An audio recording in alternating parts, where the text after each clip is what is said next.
On est tellement manipulable. Pourquoi? Parce que les hommes que nous sommes, si vous leur dites, prenez ce médicament, ils vont douter. Prenez ce vaccin, ils vont douter. On est d'accord. Alors qu'est-ce qu'il faut faire? Il faut créer des microbes, des virus, et balancer dans la nature. Tac, moustique Zika. Zika. Tout le monde commence à avoir peur. Zika, Zika, Zika. Oh!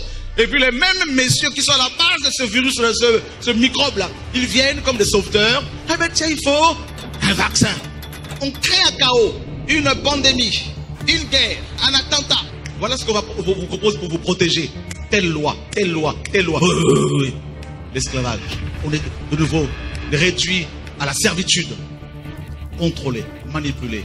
Et on accepte facilement les idées, la pensée du gouvernement mondial. Contrôle. It is a big idea, a new world order. On ira ensemble vers ce nouvel ordre mondial. Et personne, je dis bien, personne ne pourra s'y opposer. On peut imaginer, rêver d'un Jérusalem devenant capitale de la planète qui sera un jour unifié autour d'un gouvernement mondial. C'est un joli lieu pour un gouvernement mondial.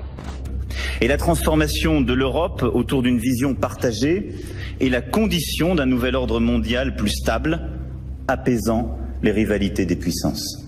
Il est temps de travailler ensemble à l'avènement d'un nouvel ordre mondial.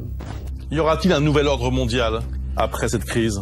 Ce qu'il faut éviter, c'est qu'après la crise, on considère que nous avons vécu une parenthèse, et qu'après la crise, on soit victime d'amnésie et que tout reparte comme avant. Ça, ce n'est pas possible. Oh Seigneur, sauve-nous. Nous sommes préoccupés par les conséquences de cet arrêt soudain de l'économie mondiale qui risque de créer une vague de faillites et de licenciements. Partout les mêmes rues désertes, les commerces fermés et des usines à l'arrêt. Maintenant la crise, il y a une crise qui arrive sans précédent.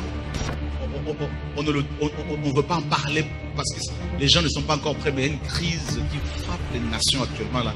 À l'issue de cette crise-là, que officiellement, on va parler, présenter aux gens le gouvernement mondial.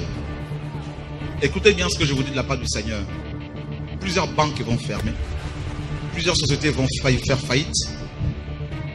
Cette crise va tellement secouer les nations qu'il va y avoir des troubles, même dans certains pays ici, même ici en France. Des peuples vont se soulever. Ça va être terrible. Beaucoup de gens vont se suicider. Je vous dis, beaucoup de chrétiens même vont se suicider, des faux chrétiens. Ceux qui sont matérialistes, ceux qui sont accrochés à l'évangile de la prospérité.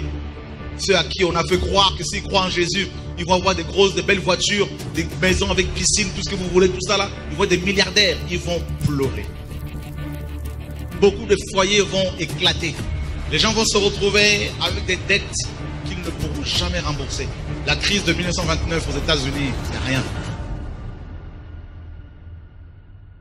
Vous savez quoi? L'économie mondiale va s'effondrer. Les Écritures en parlent. Babylone va tomber. Les marchands vont pleurer. C'est écrit. Et c'est ce qui se passe. C'est le chaos qui s'annonce. C'est pour cela tous ces attentats, tous ces problèmes que le monde connaît aujourd'hui, tout ça, c'est pour préparer. Il y a un chaos. Ça crée la peur, la panique. Et c'est par la terreur que l'ennemi assoit son règne, son pouvoir. Pour préparer, présenter aux gens, au monde entier, le gouvernement mondial avec celui qui va le diriger. Fini. Je crois que notre génération doit savoir que la bête de l'événement est là. Et elle arrive. Je crois que notre génération doit savoir que la bête de l'événement est là. Et elle arrive.